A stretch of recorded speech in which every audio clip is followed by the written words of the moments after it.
We condemn violence against any person based on sexual orientation and gender identity, and we promote compassion and support for individuals who struggle with same-sex attraction.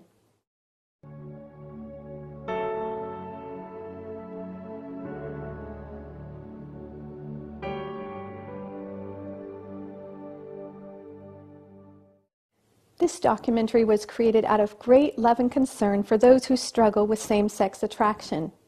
You're about to hear personal stories, testimonies of experts, and summaries of the research on homosexuality. During those experiences, it was quite, I would say, I thought I was happy because it was all that satisfaction, those needs being met right in an instant in a very powerful way. The next day I would be empty and depressed. I started getting involved with other men sexually on a sexual basis. It involved going online and basically hooking up with people I didn't know, random sexual acts. I first got involved in my early 20s by cruising parks and bars. I felt lost and without direction and without meaning. At around 19 or maybe 20, I had started having my first homosexual experiences. Many homosexuals did not choose to have the homosexual feelings they have felt, sometimes beginning at a very young age. So what causes these feelings of attraction for a person of the same sex? Since this documentary will focus on issues surrounding male homosexuality, let's hear from experts and homosexual men themselves about some of the possible contributing factors. Dr. Joseph Nicolosi, an internationally renowned clinical psychologist and author of numerous books and publications on helping individuals overcome unwanted same-sex attraction, explains. There's no conclusive evidence that it's biologically or genetically predetermined. In fact, there's much more evidence for early childhood factors, especially the relationship with the parents, as determining the sexual orientation. Dr. Dean Bird, psychotherapist and professor and author of over 100 publications on human sexuality, including books and articles in peer-reviewed scientific journals, explains. Let me tell you what the American Psychological Association says. For a long time, they led its members to believe that homosexuality was biologically determined. In 2008, they changed that position. They now say that it's some combination of nature and nurture, and that it's more complex than they have historically led us to believe. To help us better understand same-sex attraction, Floyd Godfrey, a professional counselor and the author of a new book, A Young Man's Journey, Healing for Young Men with Unwanted Homosexual Feelings, will share what he has learned working with over 900 individuals with unwanted same-sex attraction. To begin with, Floyd gives us this simple definition. I think when you look at the research, the easiest way to understand homosexual feelings would be by the definition that it's the sexualization of emotional needs and wounds. There are a variety of different contributing factors toward the development of a homosexual orientation. Not everyone may have every single one of those contributing factors. They may have some and not others. When people say that people are born gay, I think it's a cop-out. I wasn't born gay. I was sexually abused. I was brought into this. That's my story. One of the most common contributing factors for them would be a wounded sense of gender identity or wounded masculinity. And they've struggled with their sense of self-esteem. Growing up through adolescence, I always felt rejected from all the male peers around me. I was always the outcast. Same-sex attraction appears or comes to the surface when I feel inferior, when I don't feel manly enough, when I don't feel masculine enough. Acting out on same-sex attraction is nothing more than chasing this kind of male identity. A lot of what I was thinking about was, wow, he has a really nice body. I really like that body. I wish I could have that. Envy and jealousy going on there, thinking about it far too much. Then, around 11, 12 years old, because he has this alienation and this longing for male connection, that emotional desire becomes eroticized. So now we go from attachment problem to gender problem to sexual problem. Now it's becoming a sexual problem. If there's bullying that's gone on, a boy will detach. He doesn't feel safe with other boys. He doesn't feel safe with other men. He detaches when he ought to be attaching, connecting with other boys and men. I think one of the most important things was my overly critical older brother. He was 3 years older than me, and he just criticized everything I did, how I walked, how I talked, everything. So I was so self-conscious that I had very low self-esteem because of that. He has always been an oppressing kind of brother. He was always bigger than me, and he was always stronger than me, and he was always teasing me at home. I remember being teased that I wasn't running as fast or kicking as well as the other boys that were my same age. It hurt. So I started to not play those sports as much.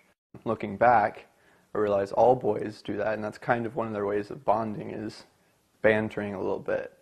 And I see it now in the ways that mostly brothers interact. The boys often feel disconnected from their father. Could be because dad was absent, he just wasn't around, he was forced to work. It could be personality differences. Dad has different interests than the son. It could be that father was abusive. It doesn't necessarily matter why. If the son is left hungry for the bonding and connection he's not getting, that feeling just doesn't disappear. It continues. To parents who have children with same-sex attraction, this does not mean that you are the cause of your child's same-sex attraction. Dr. Julie Heron Hamilton, past president of the National Association for Research and Therapy of Homosexuality, a professor and licensed marriage and family therapist, explains the importance of a child's perception of their experiences. Now let me say a word about perceptions. Perceptions are everything. It's not so much what happens to us that matters as how we perceive what happens to us. So if a boy does not perceive that his father wants that relationship and is safe and welcoming, then he's going to have difficulty connecting with him. Usually the temperament of a child who will go on to have same-sex attractions is that he's sensitive, so he's taking things to heart that happen to him. He might be taking things personally, even if they're not meant personally. I know he loved me deeply, but he was an alcoholic, which made it very difficult to communicate with him. I always felt very weak and very small in his presence. Whenever I had something that I was, let's say, proud of, I always felt that it is still not enough. You should still do something better. Growing up, I felt very disconnected from him. And my mom was also extremely critical of my father. She didn't approve of a lot of things he did, including his drinking. And so she talked him down to me, so I lost respect for him, and I clung to my mom. So sometimes the boys are confused in relationship with their mother. Mother might be very domineering, might be very controlling or smothering with the boy, leaving him then either overly connected to mom or feeling smothered by mom, not having the opportunity to connect with dad. In some instances, we've seen a mother who is domineering over his father and leaving the boy feeling as though men are weak, men are insufficient. My mother was a very strong-willed, Class A personality that was always, I'm in charge, this is what's going to happen, it's going to be done my way. It made me feel as if the father took a back seat to the mother, and the father has no say whatsoever in it. At the same time, with my mother, my relation was very close, sometimes even too close, very emotional after their divorce. I had a wonderful relationship with my parents. My parents are wonderful people. I can't say no as anything like a lot of people want to say it's a father issue. For me, it wasn't. Many of the boys have also been sexually abused or touched inappropriately. And the other extreme to that scale that we see is that some of the boys have never been touched at all. So they're left without healthy connection, without healthy touch, without the hugs and the warmth that they have often needed, and they're actually very hungry for connection, which often makes them vulnerable. The time when I first was abused when I was 2 years old, I don't remember it at all. I remember because my sister has told me that it happened. Did that affect my life? You better believe it did. And so when people say, well, you're born that way, sometimes you're not even remember what happened to you at such an early age. You just don't know. When I was about 5 or 6 years old, a male molested me. My first actual feelings I can remember of same-sex attraction began when I was about 12 years old, when I was sexually molested by a next-door neighbor person at that age. I happened to be someone who I looked up to, someone who I admired. That was really what shaped me down this path. Pornography actually, for many of the men, I would say more of 75% of them who struggle, have either seen pornography or have been addicted to pornography. I see pornography as reinforcing some of the imagery that might come along with homosexual feelings.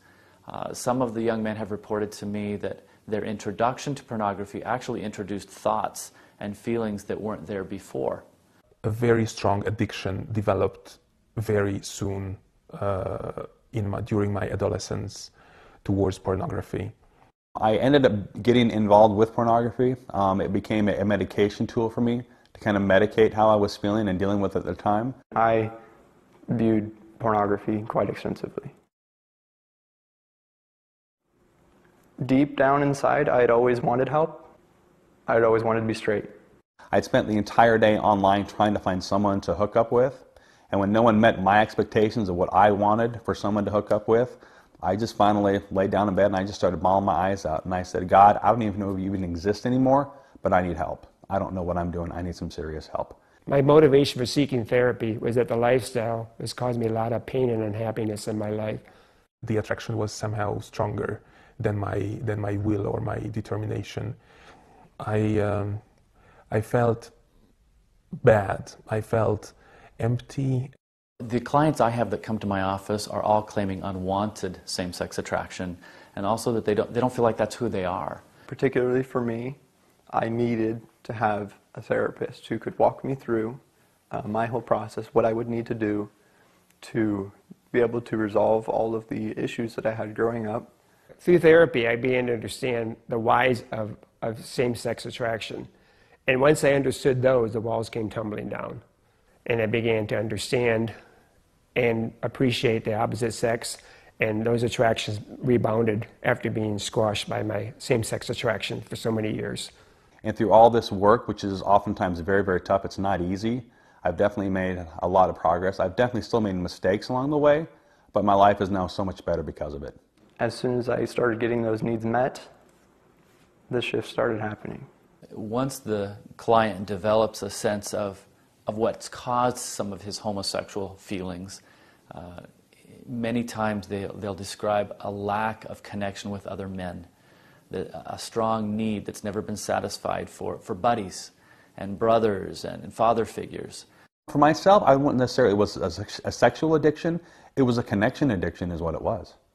So we take some time to help the client identify those activities he may have been left out from or felt left out, so he can actually now in his life get those needs met by engaging some of those activities. So for some men, that might look like going to the gym and doing things with the other boys when he had missed that experience. For some men, that might look like going camping, or for other men, going on hiking trips, or learning how to hunt, or to do other mechanical activities that he may have wanted to do and just never felt like he knew how.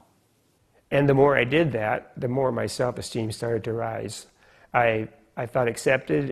I would say for most men it's an ongoing process of healing, but they can often pick out short defining points that are incredibly encouraging to them. So points in time where they notice that the attractions have diminished or extinguished in their interaction with another man or a boy, where they might have felt attractions sexually very strong, suddenly become more of a friendship feeling. We were all standing there talking, all the guys, and I just looked up at him and just suddenly realized that that attraction was gone, and it was completely different now, and that I just admired him for the person that he was, and all the other feelings went away. I demystified them and thus desexualized them, and then I began to notice my sexual attraction to them was lessening. And because of this non-sexual bonding with men and my acceptance by them, my self-esteem began to rise, and I felt more secure in myself and my own masculinity. The big key of my turning point was feeling accepted by him and by those around me, and being in that environment where I was accepted as a guy and as a male, not as a homosexual. For me, there really wasn't any kind of define or aha moment. It's just everything slowly kept progressing. Small experiences here and there kept happening for me. A study of identical twins provides conclusive evidence that homosexuality is not solely determined by genetics. In one of the largest studies to date, researchers looked at the identical twins in an Australian database of 33,000 pairs of twins. Since identical twins have identical genes, if homosexuality was caused solely by genetics, then when one identical twin is homosexual, the other twin would be expected to also be homosexual 100% of the time. Instead, what they found was where one identical twin was homosexual, the other identical twin was also homosexual only 11% of the time.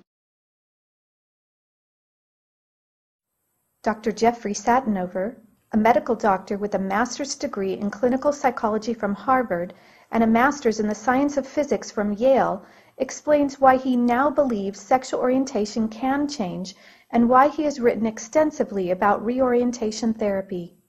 I had certain, you might say, conventional opinions that are now the standard opinions in the mental health professions about the nature of homosexuality and whether it was changeable or not, and so on and so forth. And I had an eye-opening experience getting to know so many people for whom that was not true. I learned about these group of individuals who were undergoing a change in their sexual identity. And then once I studied the science and saw that the whole picture was just not what the conventional public picture is, I really felt very, very highly motivated to write about it. Dr. Stanton L. Jones is a clinical psychologist, researcher, and college professor who co-authored, along with Mark Yarhouse, one of the most significant scientific studies showing that some people with unwanted same-sex attraction can and do change. It is widely believed that sexual orientation is utterly unchangeable. For many years, the American Psychological Association has stated that claims of change in sexual orientation were not credible because such claims of change, quote, are poorly documented. The study we have just published fills exactly that gap in the literature. I would argue, based on past research and our own study, that when professional groups issue statements saying that sexual orientation cannot be changed at all, that their conclusions are inconsistent with the evidence. So for the last several months, I had a girlfriend, and we were very close. We spoke often of marriage. There were a few things that weren't working out, and she needed to figure some things out. And so we ended up breaking up. But it's a good hurt because for the first time in my life, I'm feeling this way about a girl. And I'm feeling this longing to be with her. Because normally, before now, I felt that for guys, and it's awesome. When I started to feel these sexual attractions toward women, it just felt great. I felt like this is the way it was supposed to be. I don't feel the urge of acting out on my same-sex attraction. Am I interested in having a relationship with women? Yes. Am I definitely, attracted to women in a sexual way? Yes. Dr. Nicholas Cummings is a psychologist who served as the president of the American Psychological Association. He is the co-author of the book, Destructive Trends in Mental Health, The Well-Intentioned Path to Harm.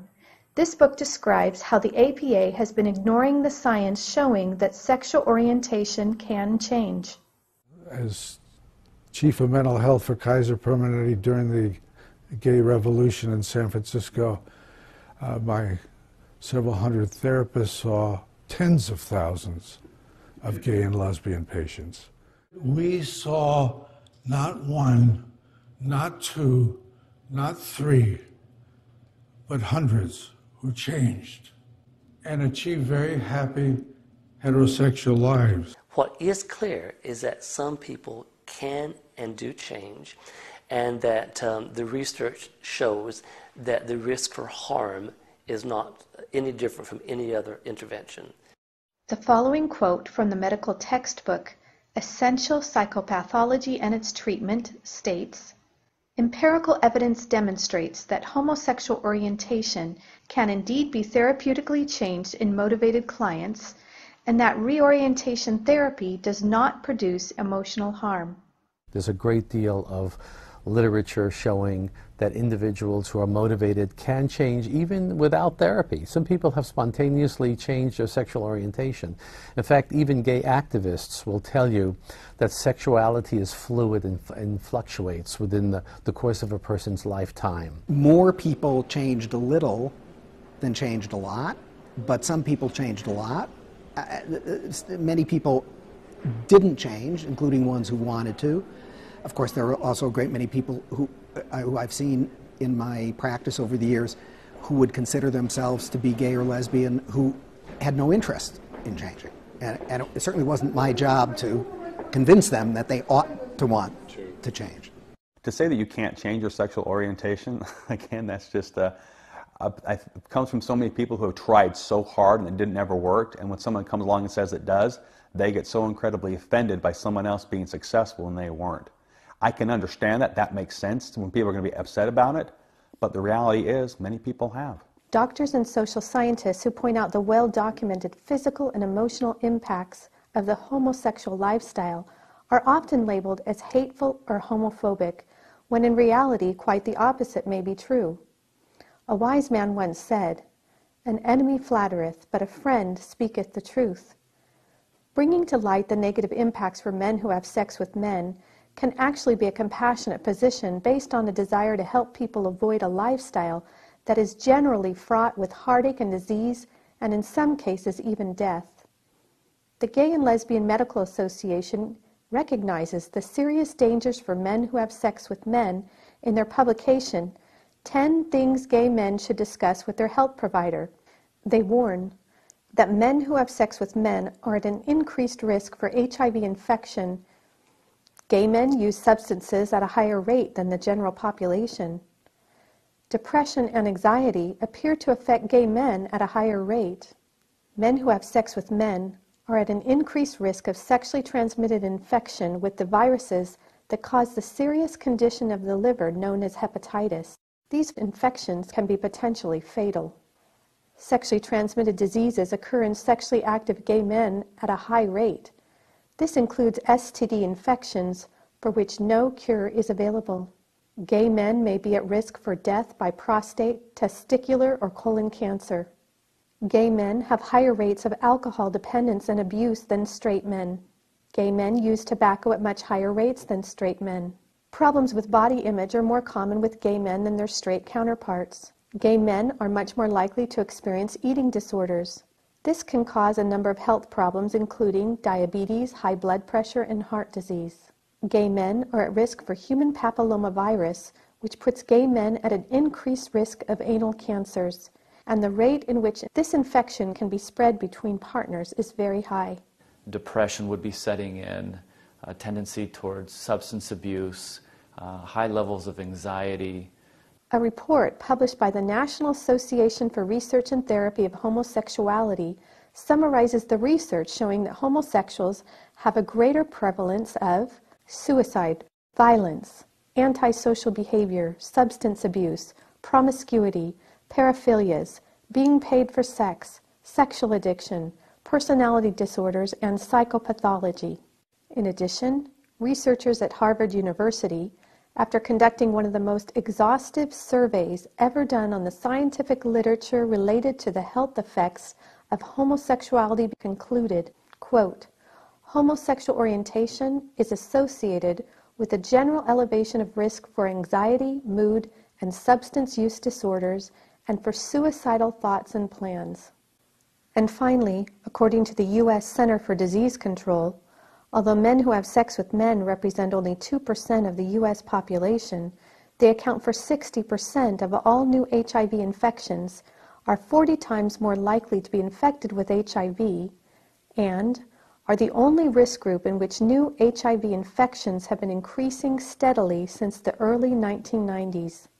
A number of studies show that homosexually identified individuals, gay identified individuals, have a greater inclination to become abusers of alcohol or drug abuse. There are many more what we call pathologies associated with the homosexual condition. Again, pathology is defined as self-defeating, self-destructive, maladaptive behaviors. Some people believe that the reason homosexuals have so many negative mental and physical health outcomes is because society does not accept them. They claim that if society would just accept homosexuality as healthy and normal, then many of these negative outcomes would go away. However, in countries like the Netherlands, where homosexuality has been accepted for a long time, there has been no major reduction in negative health outcomes for homosexuals. A panel convened at the United Nations in January of 2013 called Therapy for Homosexuals, a Violation of Human Rights, and a law passed in California seeks to ban change therapy for same-sex attracted minors. Bills intended to ban change therapy for homosexuals have been introduced in U.S. state legislatures in Pennsylvania and New Jersey, and a regional office of the World Health Organization issued a false statement claiming that conversion therapies violate human rights protected by international agreements. These are political organizations, and many of their decisions are based not just upon science, but also dependent upon special interest groups, political factors, economic forces, public relations. The entire field has become so politicized, and there's really now only one correct point of view that you're allowed to have without paying a high professional or academic price. So where did this widespread orchestrated effort to ban change therapy come from? I think many activists within the gay community feel very threatened, and they're often very emotional and upset and very angry when we talk about change and we talk to those who have experienced a shift or a change in orientation, because that possibility takes away from them the very identity or the label that they've taken on as a gay identified person. Reparative therapy is so threatening to the gay agenda because when an individual stands up and says, I have changed, that's a fundamental threat to one of the basic principles of the gay agenda, which is to have people believe that people are simply born that way. Some people can and do change. Now, that doesn't mean that people should be forced to change. It just means that they have a right of that option. They have the right to a therapist who says, you can change. I will do the best I can to help you. I don't know if you will change. I don't know if I will be effective, but you have a perfect right to seek it, and you have the right to choose a therapist who's not going to tell you you need to stay that way, you're born that way. There are people that I understand are trying to ban reparative therapy, saying that this type of therapy may bring depression and other side effects. And I believe that even now, whenever I'm sad or depressed or in not such a happy place, like after this breakup with my girlfriend, even then, when I wasn't very happy, still doesn't even compare to how depressed I was all the time before. And without that help, I would still be in that dark place that I was. And now I feel so much joy in my life. I feel part of the community of men, and I no longer have these same-sex attractions. And my only concern now is that others will be denied the choice I had to seek this therapy. People come up to my parents or even to my brother and people that I haven't seen in a while who had no idea what I'd been through. And they just said, Caleb looks different. What's different about him? There's something, he's lighter on his feet. He looks happier. What's going on? And whenever I hear things like that, to me it's just a huge, huge statement of just how much I've changed. As human beings, we do have a free will, and nobody can infringe this free will of ours. So at the end of the day, it is going to be our own decision what kind of identity we embrace or what kind of lifestyle we decide to lead. But I find it imperative, absolutely imperative, to share the the very fact that there is an alternative and that there is a way out for those who so wish. For people that have been struggling in their life with same-sex attraction, for those people who want help, banning that therapy, banning that help would be an abuse of human rights.